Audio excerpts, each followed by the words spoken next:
everyone, Shabby Gamer here, and welcome to another episode of our WWE 2K16 Universe Mode, and this, which is our next episode of NXT, and as you can see, it's going to be our last episode of NXT before our very first pay-per-view, NXT TakeOver Arrival this weekend. So let's have a quick look at that card for you this evening. We're going to start things off with a massive match. It's going to be Finn Balor taking on Sami Zayn. What a great match that is going to be. Next, we're going to see Emma taking on the NXT Women's Champion, #1 contender, Nia Jax. We're going to see Colin Cassidy taking on Jason Jordan, and Enzo, Amore and Chad Gable will be at ringside. Now, this is an interesting one. We're going to see Summer Rae representing the television champion Tyler Breeze, taking on Becky Lynch, who's representing the #1 contender, Solomon Crowe. The winner of this match will be able to decide the stipulation for Sunday's match. We're going to see Fandango taking on Kevin Owens. Yeah, bad luck, Fandango. And our main event is going to be Hideo Itami taking on Tyson Kidd, and the #1 contender for the NXT Championship, Cesaro, will be at ringside.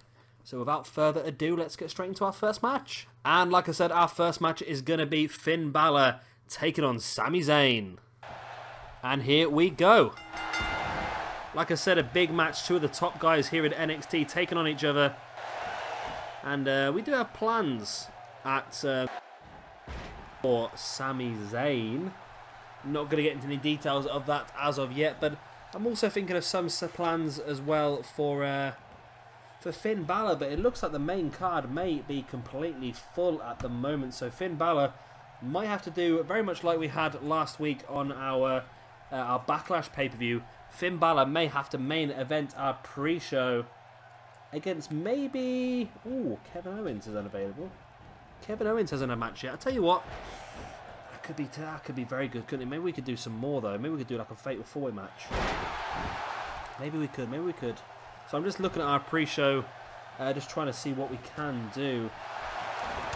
But I'm thinking there's a great chance to have a fantastic pre-show match. But we'll get into that a bit later on, maybe.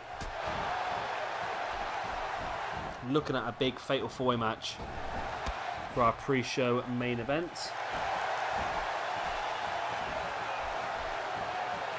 What a great match this is. Finn Balor versus Sami Zayn. And of course, we may very well see the Demon at our TakeOver Arrival pay-per-view. That's going to be the sort of thing we do with Finn Balor. We're going to keep him in the standard attire unless something special comes along. There's a bit of a Finn chant going on from the crowd. Balor there with that variation of a GTS.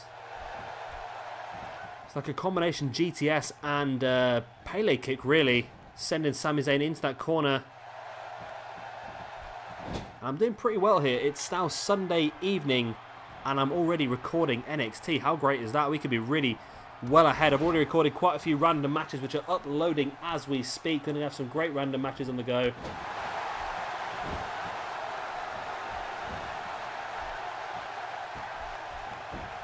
Really have actually recorded some pretty good random matches the last few days, so I'm really looking forward to getting those up for you now. I think there's one currently uploading as I'm speaking, which at the moment you'd be able to go and watch straight away. That is Adam Cole taking on Cesaro. I've also uploaded, should be Kurt Angle versus Kyle O'Reilly. That was a fantastic match.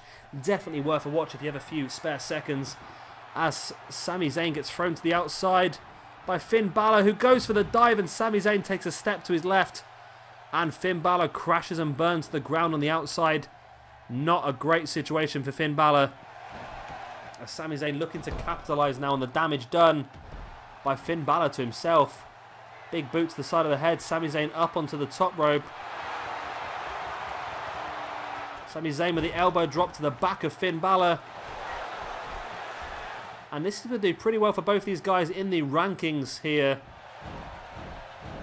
Of course, we don't know who the champion is going to be after our NXT TakeOver Arrival pay-per-view with Sami Zayn. Oh, we're going to see it. We are going to see it here. What a fantastic match this is turning out to be. There's the DDT through the corner turnbuckle. OMG moment hit there by Sami Zayn. And what a hell of an opening match this is to any card. And really, these two guys are proving why they're two of the top guys on the roster. But you have to think that Sami Zayn is in a much better position at the moment. He has hit his OMG moment, that DDT through the turnbuckle. Of course, Finn Balor missed his OMG moment, crashing and burning on the outside from that big dive. Sami Zayn now throwing Balor into the corner. Hoisting him up now to the top rope. What has Sami Zayn got planned here? Super backdrop, big move. And looking at my screen, the video is a little bit jolty. I'm hoping that's not being transferred into the actual video. There we go, it's smoothing out a little bit now. I think it might just be a case of my computer catching up, but hopefully that little bit of joltiness. It should have stopped by now. I've just shut a program that was running in the background, so hopefully that shouldn't affect the video too much. Sami Zayn now going up onto the top rope. So looking for who has already hit one elbow drop. It's a senton bomb on Finn Balor there by Sami Zayn. Knee drop to the face of Finn Balor as well by Zayn. I'm starting to lose my voice now. I've recorded quite a lot of episodes today. Blue Thunder Bomb by Sami Zayn, middle of the ring. 1, 2. No, Finn Balor kicks out on the verge of a 3 count. Insane. Finn Balor now lining Sami Zayn up. There's a big forearm, a second one as well. There's the sling blade. Thank you very much to whoever it was who reminded me what that was called. I can't remember who you were, but if you are watching, thank you very much. That's one of the names I forgot to write down. There's the Bloody Sunday.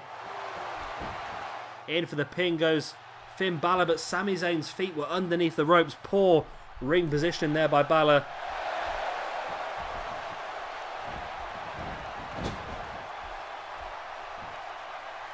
Sami Zayn now spinning Finn Balor around. Well, Zayn got planned, went for the haluva kick in the corner. But Finn Balor managed to catch it. Front chanter now rolling through. Oh, straightens that big kick to the chest by Balor on Sami Zayn. And what a match this has been. Definitely a contender to add to our random match. I'll tell you what, I'm going to add this to our random match series because I think this could be a very good match. I'm not quite sure if anyone has actually suggested it as yet. I don't think they have. Northern Lights suplex there by Sami Zayn. Oh, referee's hand hit the mat 3 times. I'm sure it did, but it's only a 2 count.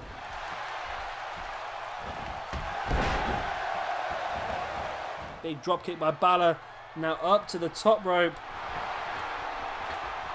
Is he looking for the coup de grace, maybe?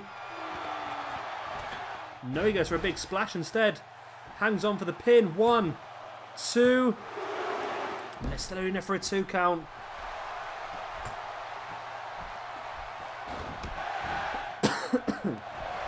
I'm losing my voice really badly. I might have to record half this video tomorrow, maybe. Zayn with that kick. Bringing Finn Balor back up to his feet. And Zayn now looking for a second Blue Thunder Bomb. He hits it. This could be all. 1, 2. No, Finn Balor kicks out once again.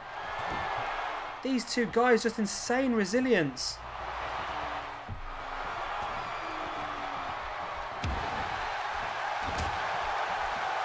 What's it going to take for one of these two guys to finish the other one off? There's the big enziguri by Sami Zayn on Finn Balor. Now rolling him over again. Standing moonsault. Brings Balor back up to his feet, but Balor reversing into the arm drag. Balor sending Zayn into the corner. Went for a dropkick, was a bit too far away. And Zayn with a boot to the face. There's Balor with that snapmare. Back elbow now by Sami Zayn. Very well done by him. Zayn with the front headlock. Big uppercut on Finn Balor. Taking Balor up onto his shoulders and sits him out in that big front slam. Almost like a Michinoku driver. Sami Zayn goes over the top rope. Springboard senton. Cesaro, I believe. Sami Zayn now rolling Finn Balor over. Bringing him back up to his feet, but Balor bites. Finn Balor's actually been busted open. I didn't see that happen. Sami Zayn now taking Balor up into a brainbuster by the looks of it. And Sami Zayn should have probably gone for the pin after that brainbuster, but continuing to stomp the grounded Finn Balor. Sami Zayn now bringing Finn into the middle of the ring. Takes him up. And there's that sit-out Michinoku driver-style move once again. And surely Sami needs to get into the pin. He does. 1, 2. Oh, it's only enough for a 2 count once again. Wow. Wow, wow, wow. Sami Zayn now going in for the Koji clutch. He's got it locked in on Finn Balor.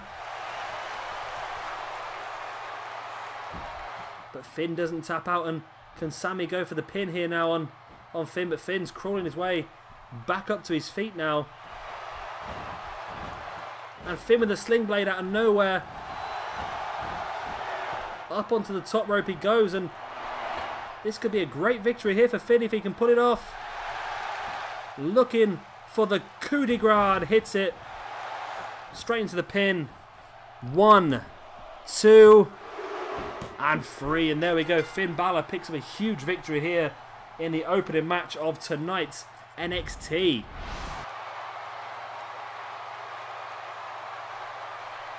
What a great victory this was for Finn Balor.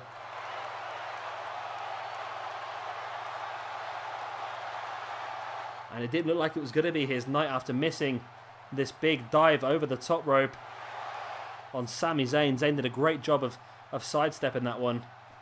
And then Zayn catching Finn Balor with this tornado DDT through the bottom ropes. And Sami looked like he had this one won on several occasions.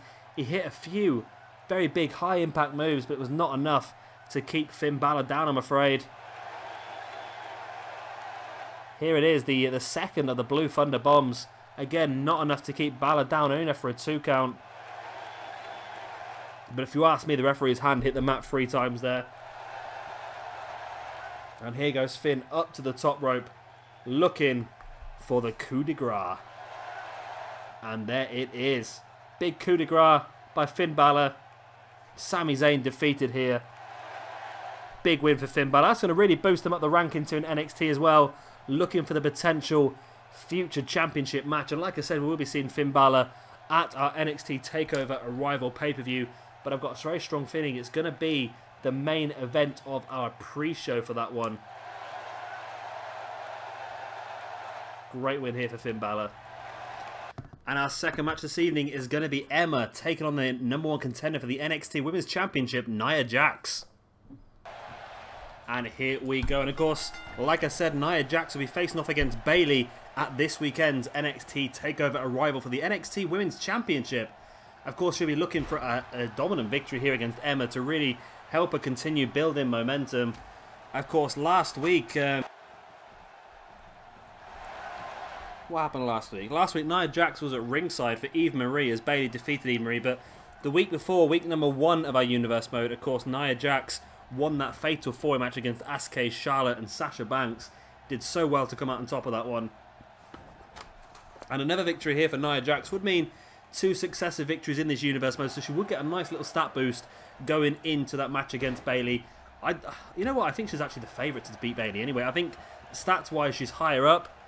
Bayley, of course, and for you guys that did watch my last episode of NXT, you would have noticed that, as long with me, that the Bayley core we had her name spelt incorrectly on her trousers. So we have got a new Bayley core, and I think she actually looks a bit better face-wise as well. So we will be getting a first view of that at our NXT TakeOver Arrival event this weekend. Also hoping to get a couple more debuts on the go as well.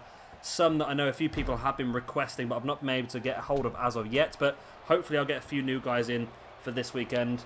Probably in the pre-show, because we're going to be pretty packed out card-wise already. As Nia Jax taking Emma to the outside. I think it's the first time we've seen Emma so far in this Universe mode. She's not appeared at all on NXT or in the current day roster. I've been discussing on our episode of Monday Night Raw a couple of days ago about maybe bringing in a women's tag team division to our current day roster, and that is something that quite a few of you guys have absolutely jumped upon. You really love the idea. So it is something we will probably go ahead with over the next few weeks.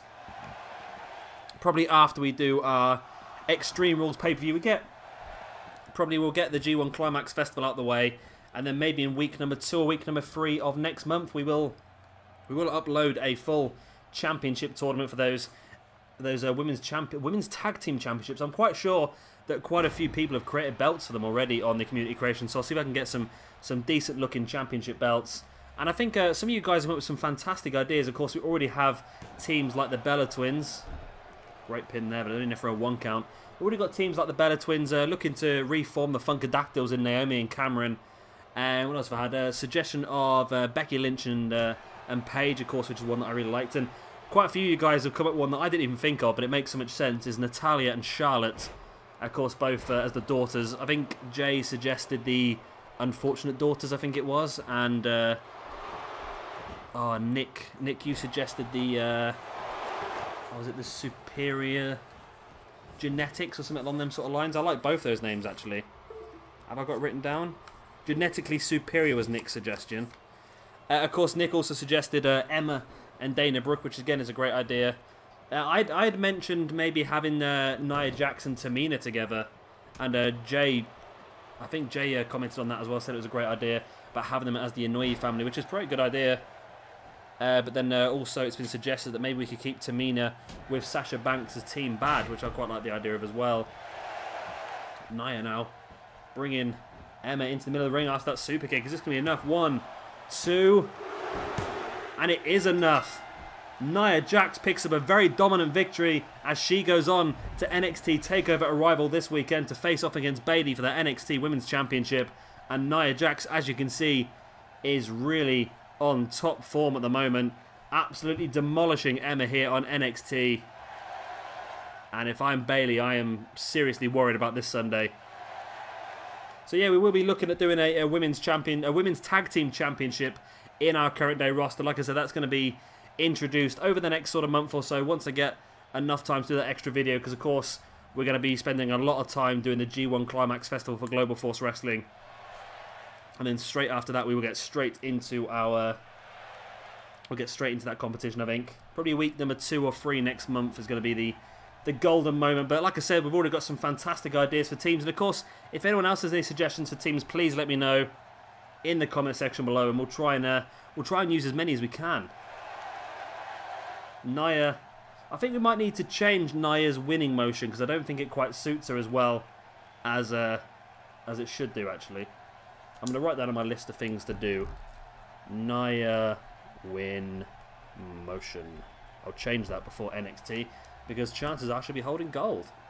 That's what I think anyway. I don't know what you guys think, but I'm thinking that Nia Jax is going to win that championship at NXT TakeOver Arrival. I just don't think Bayley has much of a chance to beat this woman. She's just on such dominant form at the moment. And our next match here is going to be a prelude to the NXT Tag Team Championship match at NXT TakeOver Arrival. It's going to be Colin Cassidy taking on Jason Jordan, and Enzo Amore and Chad Gable will be at ringside. And here we go. Vital momentum on the line here. Of course, it was Enzo and Cass defeating the tag team champions Jason Jordan and Chad Gable on the very first episode of NXT. And then as soon as that happened, we announced Enzo and Cass as the #1 contenders. Last week we saw Enzo Amore taking on Chad Gable in singles competition with Jason Jordan and Big Cass at ringside. That ended up in a Chad Gable victory, and this evening is Jason Jordan's chance to really firmly have the momentum on the side of himself. And Chad Gable for the NXT TakeOver pay-per-view, which is coming up in only a few days' time now. Really looking forward to that one. Of course, we've got that big main event as well of Hideo Itami versus Cesaro for the NXT Championship. A fantastic one that is going to be. And of course, our next match is going to be Summer Rae taking on Becky Lynch with Tyler Breeze and Solomon Crowe at ringside. And I can't remember if I announced it earlier on this evening, but if Summer Rae wins, then Tyler Breeze will be able to pick his stipulation for that television championship match coming up on Sunday. If Becky Lynch wins, then Solomon Crowe will be able to pick the stipulation for that match at the weekend. So, big match that coming up next. It's going to have a huge sort of bearing on what could happen this Sunday at NXT TakeOver Arrival. Colin Cassidy making his way to the outside of the ring to continue the assault on Jason Jordan. Just throwing him straight into that ring apron. And now stomping Jordan down as well and bringing him back up to his feet.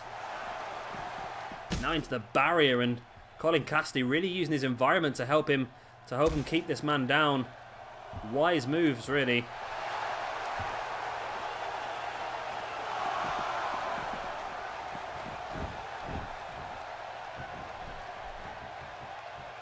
Cassidy now taking Jordan up onto his shoulders. There's the power slam, and I think this could really be a.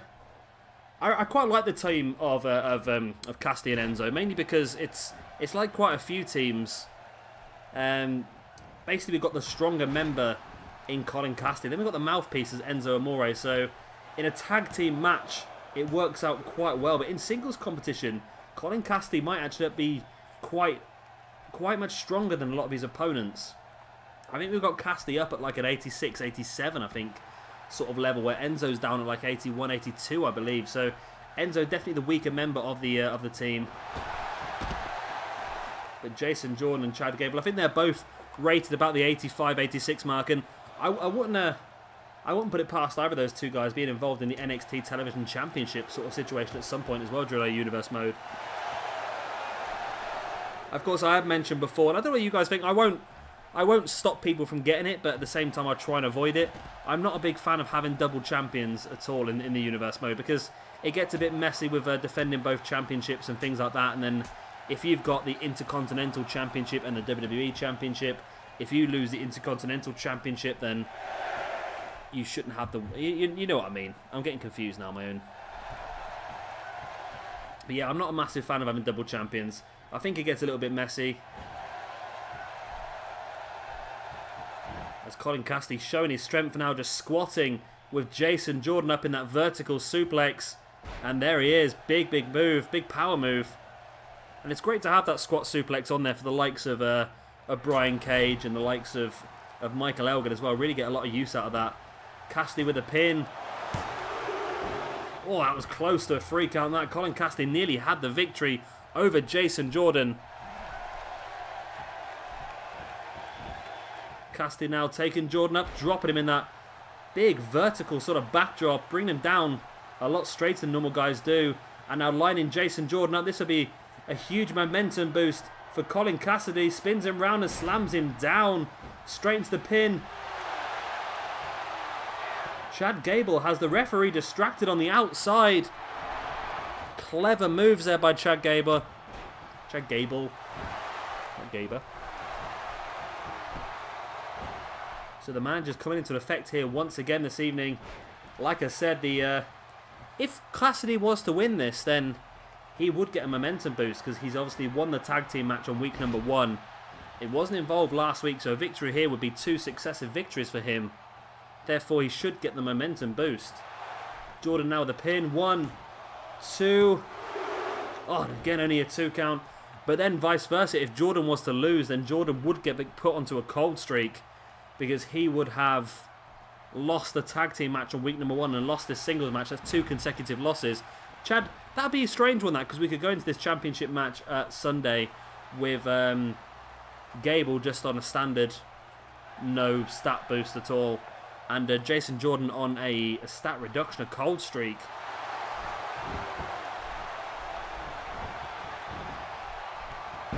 Neck breaker there by Colin Cassidy on Jason Jordan. Now rolls him over. Brings him back up to his feet, but Jordan fights back with that elbow to the stomach of Cassidy. Cassidy with a snapmare now. And a big right hand to the stomach of Cassidy.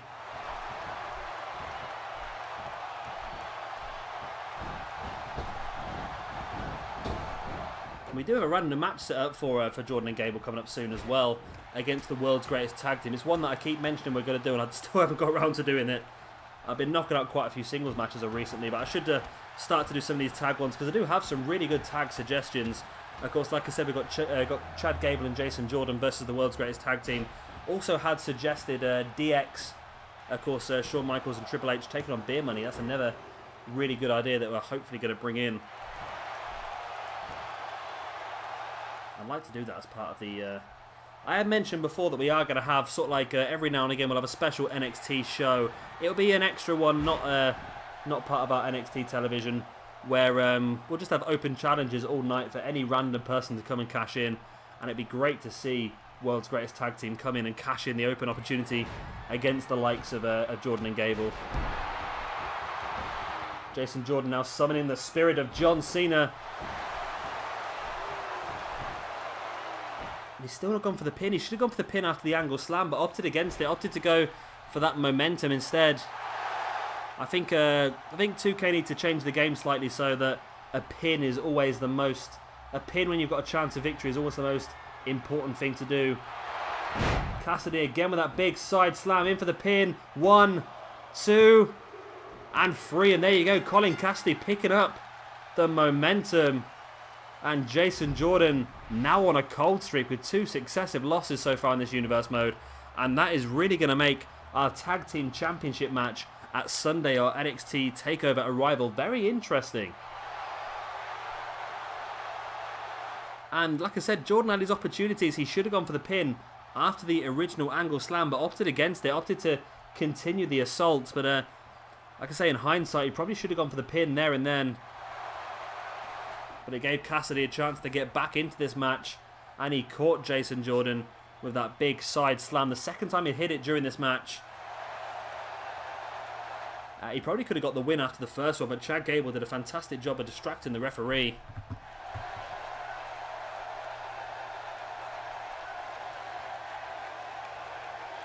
And there's that big suplex there by Jason Jordan earlier on. That's generally enough to pick up Jason Jordan the victory in some occasions. But it was not enough this time. Only enough for the 2 count. And here you see Colin Cassidy just lining up one half of the tag team champions here. Jason Jordan takes him in for that big spinning side slam straight into the pin, and that was enough to pick him up the victory. And like I said, now Colin Cassidy has got himself a momentum boost for 2 successive victories, and even worse for Gable and Jordan. Jordan has now picked up 2 successive losses, which is going to put him onto a cold streak. So that's really gonna make it so not so much one-sided, but it's going to give Enzo and Cass a big advantage on Sunday. We'll have to wait and see how that one all pans out, I suppose.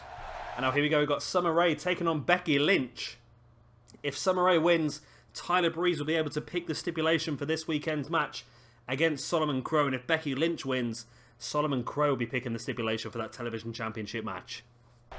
And here we go. Which one of these divas is going to gain the momentum and the added bonus of picking that stipulation for the television championship match at this weekend's TakeOver Arrival pay-per-view? Will it be Tyler Breeze's Summer Rae or Solomon Crowe's Becky Lynch? Now Crowe has really pulled one out of the bag here. Of course, we know that Summer Rae managing Tyler Breeze was always going to be the obvious choice, but Solomon Crowe managing to recruit the help of Becky Lynch, the current women's champion on the main roster.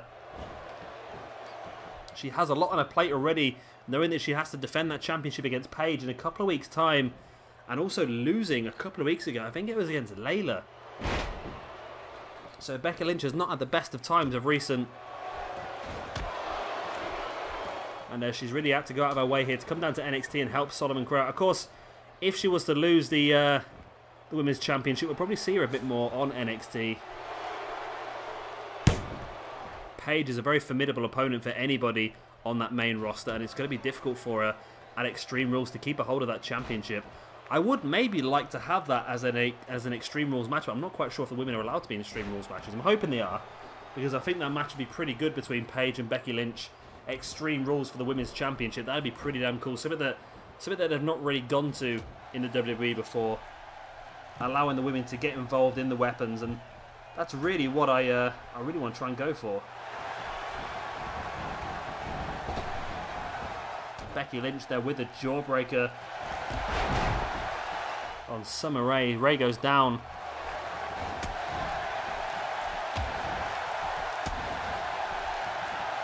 Summer now with that front chancery on Becky Lynch. Spins around and now sending her face first into the mat. And the last thing Becky wants here is another loss, because she's already lost one match. If she loses another, that'd be 2 successive losses. That won't go down very well.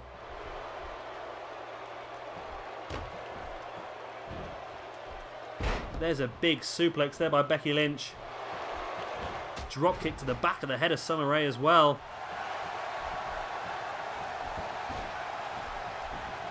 Becky spinning Summer around and has her by the back of the head. And there's an uppercut to the back of the neck. And Summer hits all 3 ropes on the way down. And Becky looking to try and take advantage and do some damage to that leg. But Summer managed to kick her away.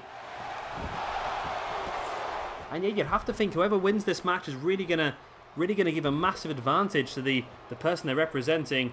I'm sure if Becky Lynch was to win this, and Solomon Crowe would really be looking for some sort of match that would help him sort of neutralise the Summer Rae effect, or even have Summer Rae completely banned from ringside. But if Tyler Breeze was to win, I can't imagine what sort of match he would pick. It would really be able to pick something that would really help him keep the advantage of Summer Rae at ringside.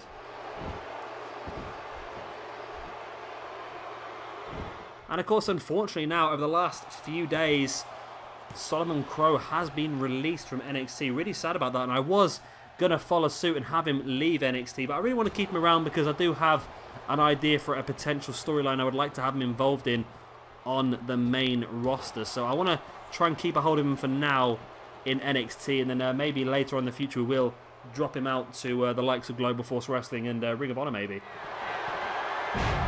Summer Rae dropping that leg across the chest of Becky Lynch, and this could be the victory here for Summer Rae. In for the pin, she goes. 1, 2, and Becky Lynch kicks out on the verge of a 3 count.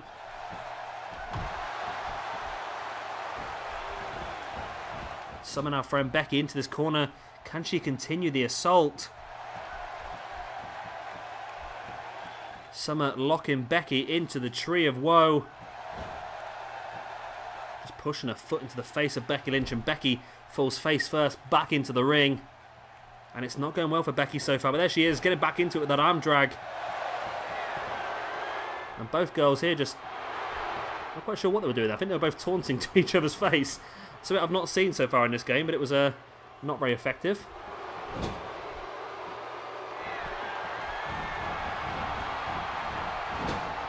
Becky Lynch with that knee to the face of Summer Rae.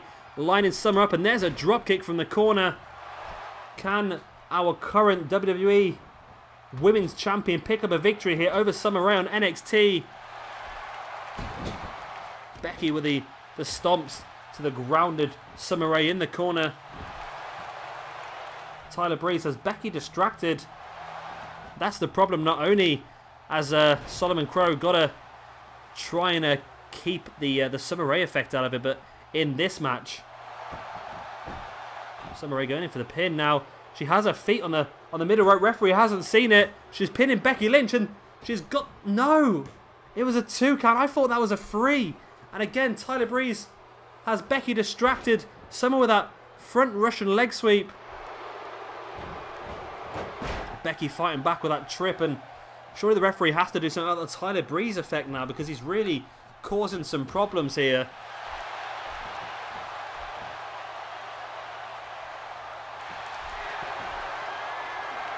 Becky has her hooked in for that big suplex. This could be all. That's how she won the Women's Championship. In for the pin she goes.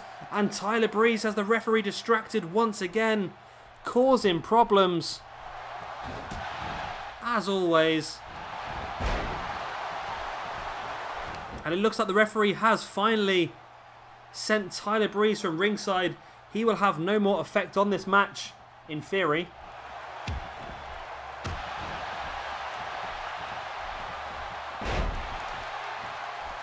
And I just realised this arena's back to front, isn't it? Because in normal NXT, the wrestlers come from the right of your screen, whereas on 2K16, the wrestlers come from your left of the screen, as they do in all the other arenas. I've then just noticed that. Anyway, Summer Rae locking in that submission once again on Becky Lynch. Is this going to be enough to make Becky tap out? No, it's not. And Summer Rae on her own out here now. Can she still win this match for Tyler Breeze? Yes, she can. Yes, she can. And Becky Lynch losing another match here in this universe mode. It has not been a very good time for our WWE Women's Champion over the last few weeks. 2 successive losses now. She also knows she's going to be defending that Women's Championship against Paige at Extreme Rules. And the odds are really starting to stack up against her now.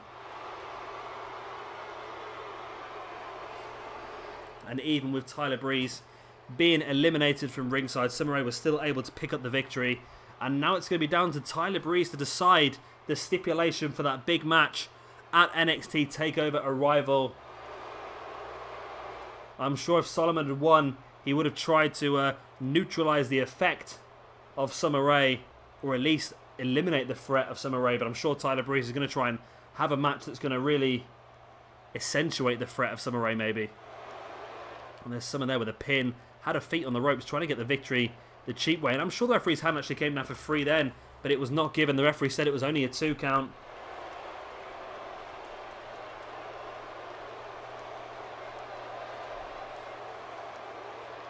And Summer, after locking in that submission for the 2nd time, scooped into the pin, and it was enough for the 3 count. And Tyler Breeze is to pick the stipulation for NXT TakeOver Arrival. And not only that, Summer Rae has now picked up a victory over the Women's Champion on the main roster. What is that going to mean for her as well? Of course, we know that Becky Lynch will be defending against Paige at Extreme Rules, but Summer Rae must be itching to get an opportunity as well. But then again, Layla also defeated Becky Lynch a couple of weeks ago, so maybe Layla is looking to be involved in that competition. The women's division really hotting up here in our universe mode. And our next match here this evening is going to be Fandango taking on Kevin Owens. And here we go, and I'll tell you one thing, I am glad that I am not Fandango right now. Kevin Owens, unfortunate not to be involved in the title picture in NXT for this pay-per-view. Of course, he's going to be involved in the Intercontinental Championship match at Extreme Rules in a few weeks' time. So it's not been a bad month for Kevin Owens at all, but he'll be wanting to continue his domination. Of course, he was supposed to be in a feud against Daniel Bryan on the current day roster. We had some issues. The game decided it would be better if it deleted the feud, as it normally does. So we had to stop that feud, but we are still going to continue it manually with that Intercontinental Championship match at Extreme Rules. Of course, Daniel Bryan will also be involved in that. It's going to be Dolph Ziggler defending against Daniel Bryan, Kevin Owens, and Luke Harper in a Fatal 4-Way match. As I'm hoping you can't hear the fact that my dinner's boiling over on the grill. I'm really sizzling away on the hob, so hopefully you can't hear all that noise behind me. I'm trying to talk over it as much as I possibly can, but there you go. The broccoli's boiling over. It's never a good situation. That's really scary. I'm just watching the broccoli just float out of the pan and drop back in again. That's quite scary, actually. Sorry, I should be watching this match, shouldn't I? I'm watching broccoli float. That's not a good sign. And Fandango's actually in control of this match as I look back at it, and not a situation I thought I'd ever commentate on. Fandango being in control of Kevin Owens, but you never know. We've seen stranger things in this universe mode. Heath Slater nearly won the United States Championship a few weeks back, so there's no reason why Fandango could not pick up the victory here against Kevin Owens. I'm sure Owens will be desperate to continue his winning ways, though, because he's trying to build momentum going forward to that big Intercontinental Championship match.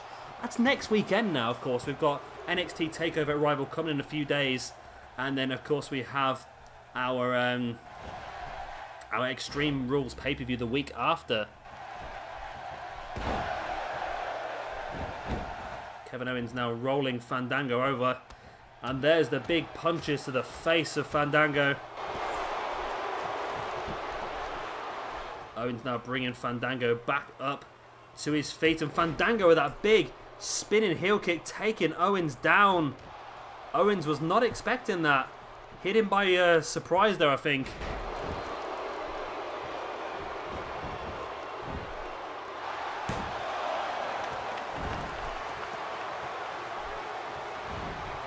Big kick to the back there by Fandango again. On Kevin Owens. Owens back up to his feet though, and I think if anything, Fandango may have just pissed him off a little bit. You don't want to poke the beast for too long, because eventually he's going to come back and cannonball you. And right on cue, there he is. Now pulling Fandango back into the middle of the ring. And I haven't actually checked Kevin Owens' finishes on this one, because I've got a sneaky suspicion that 2K may have given him the package power driver as a finisher. I'll have to double check. I'm not 100% sure. I've noticed quite a few people on YouTube have got the package power driver as his finisher, as well as the pop-up powerbomb. So I'm going to have a look and see if that is possible. And are we going to see Kevin Owens going for a dive here? It looks like we are, you know. No, Fandango blocks it off, and I'm gutted. We almost saw a dive for Luke Harper on Monday Night Raw as well. I was so excited to see that, and it got blocked off by Roman Reigns. And again, I was really looking forward there to seeing a Kevin Owens dive. Not seen it yet on this game, and Fandango blocked it off. I'm gutted about that. Hopefully we'll get another opportunity. Fandango now. Big Russian leg sweep, then rolling back through. I'm not quite sure showing off is the best thing for Fandango to do in this situation. In for the pin he goes, 2. And Kevin Owens kicks out, and Fandango has a great chance here to do the impossible. Fandango went for the clothesline to the back of the head, but Owens avoids it and now takes Fandango down with a big clothesline of his own. Went for the boot to the chest, but Fandango caught it, and there's a vicious dragon screw on Kevin Owens.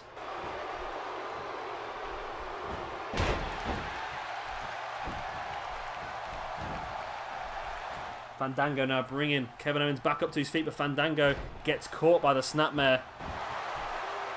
And now locked in to that big vicious headlock.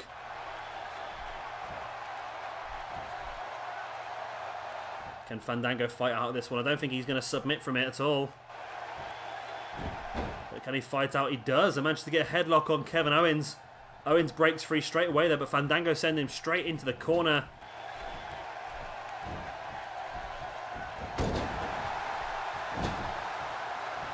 Fandango now bringing Owens out and powerbombing him down. In for the pin goes Fandango, 1. It's only a 1 count on Kevin Owens.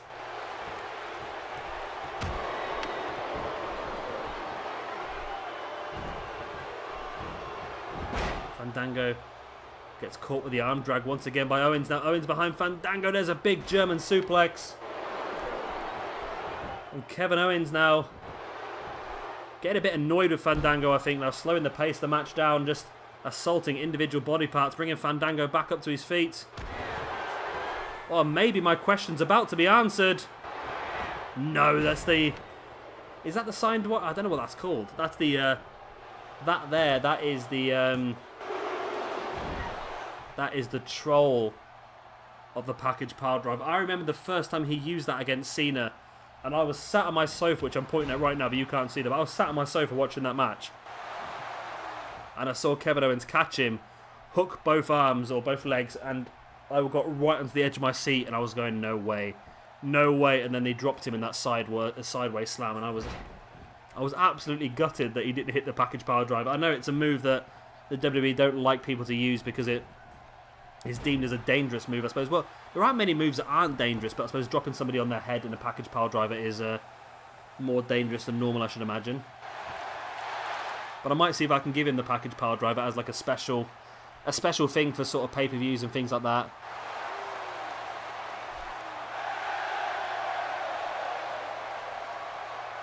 Fandango slowing the pace of the match down on himself in that headlock. But Kevin Owens is back up to his feet. There's a couple of elbows to the stomach of Fandango. And just flattening him with that shoulder block. Brings Fandango back into the middle of the ring. Goes in for the pin. 1, 2. It's only enough for a 2 count, but Fandango did not have a lot in that kick out. Maybe getting towards the end of this match now. Fandango trying to crawl back up to his feet, but Owens with that kick across the back of the head. My broccoli's boiling over again. It's very noisy.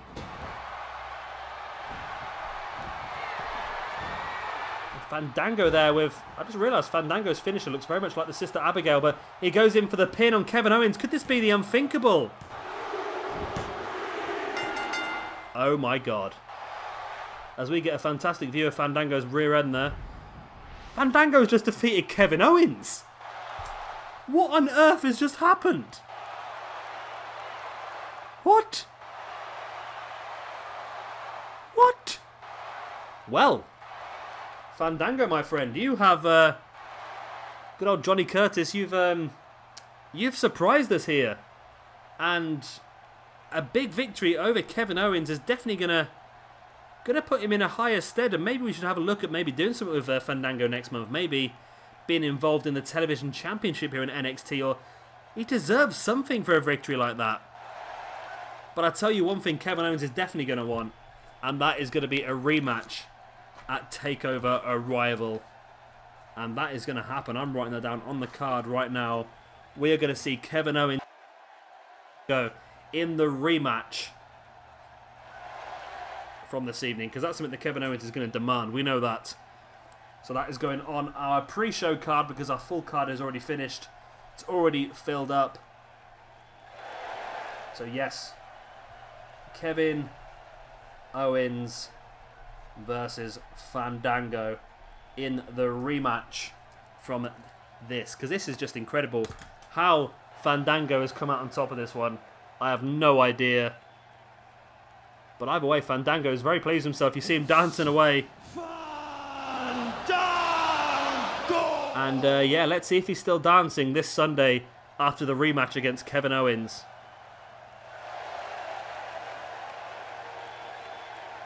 I don't think he's going to be somehow. But then again, I didn't think he was going to be at the end of this one. Look how wrong I was.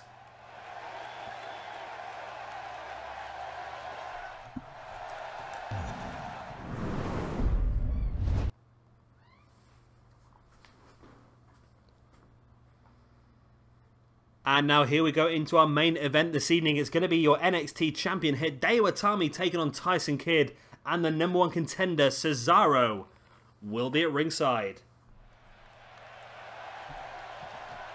Well, that one cut me off a little bit there. I was talking over it changing to the dark screen, but hopefully I managed to get that all in before we get straight into the match. And this is an interesting one, this, because I think Tyson Kidd is going to be involved in the main event of NXT at some point. So this is a very important match for him to see if he can pull out a victory against the NXT champion. Of course, with Cesaro at ringside as well, that's going to give Tyson Kidd the advantage, I think. And I'm sure Cesaro will be hoping for a Tyson Kidd victory here, because that would really help reduce the momentum that Hideo Itami has going into that big main event at NXT TakeOver Arrival this Sunday. And I'm really looking forward to this. Hideo Itami versus Cesaro sounds like a fantastic match, and it is going to be one that I'm really looking forward to. I think it's going to be a great match, you know.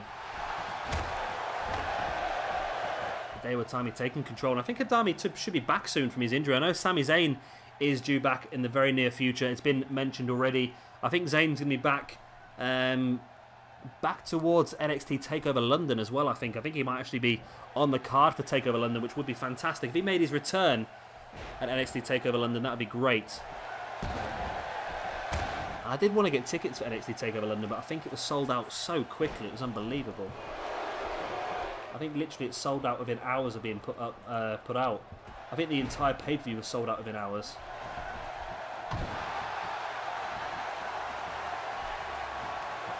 Hideo Itami now. I was about to say he missed. I thought that was a problem with the game then, and he missed, but he was intentionally missed and then kicked Tyson Kidd in the head to follow it up. Taking Kidd up onto his shoulders, but Kidd reverses with that reverse DDT.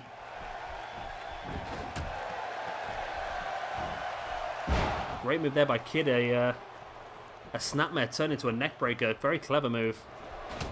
Hideo Itami with that uppercut. Tyson catches Hideo, but Hideo fights his way out with a right hand to the gut of Tyson. Now taking him up into that fisherman's driver.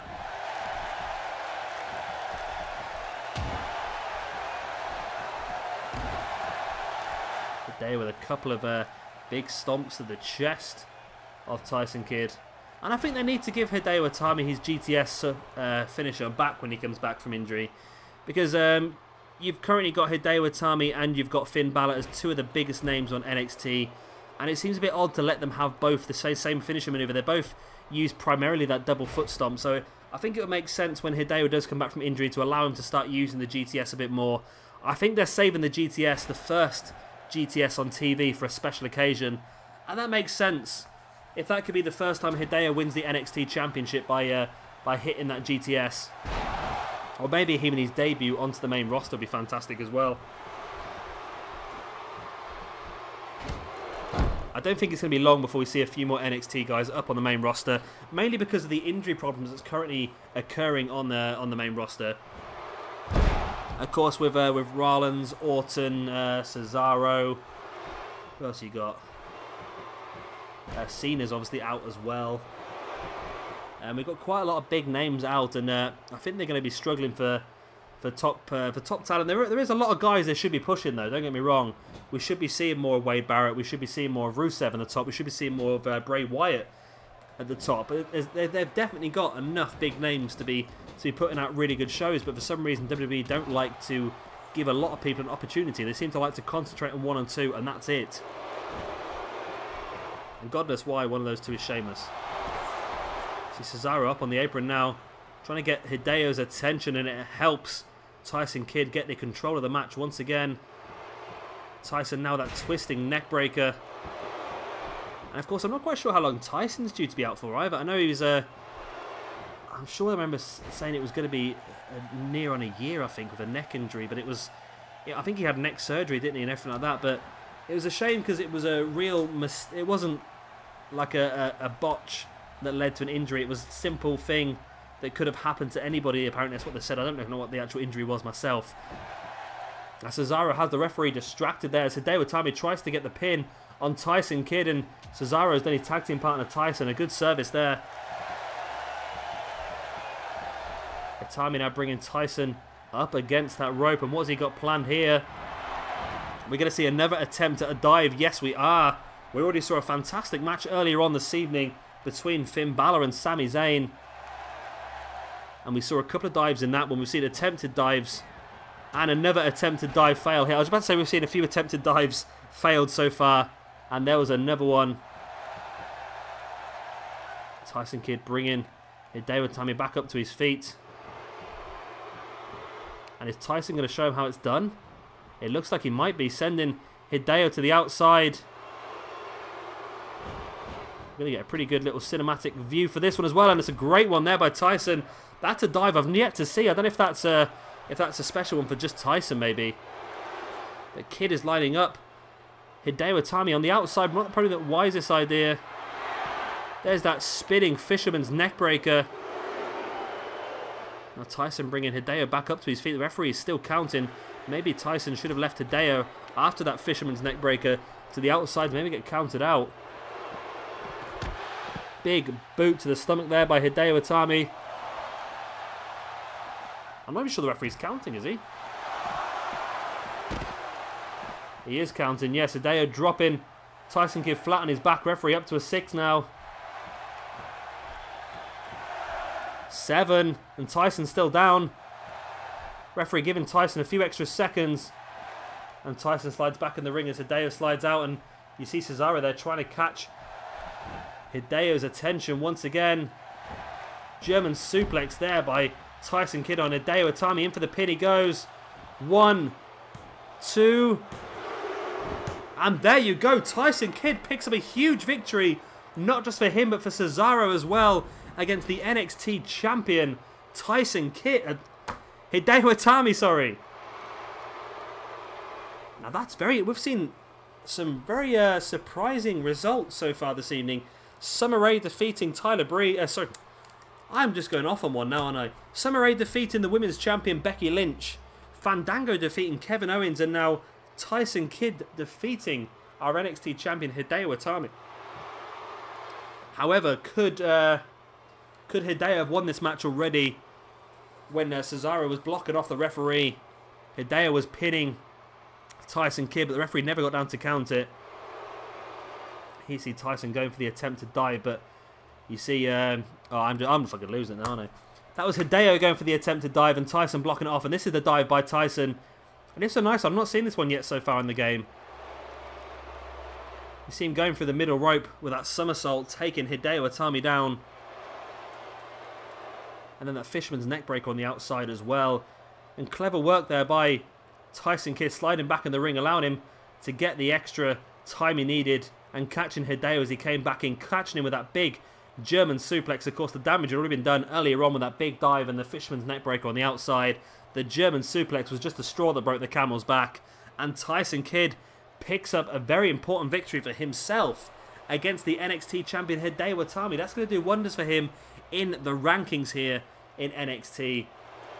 And I tell you what, some of these guys are really proved themselves to be top class guys here in NXT. And Tyson Kidd is not yet scheduled to be on our card for NXT TakeOver Rival, but I do have planned in the pre-show a big Fatal 4 match, and I'm thinking Tyson Kidd should be involved in that.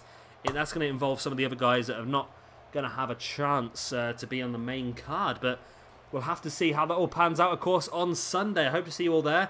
Of course, that is the end of this video now. Of course, if you have liked it, then be sure to hit that thumbs up button. And, of course, subscribe for a lot more WWE 2K16 footage.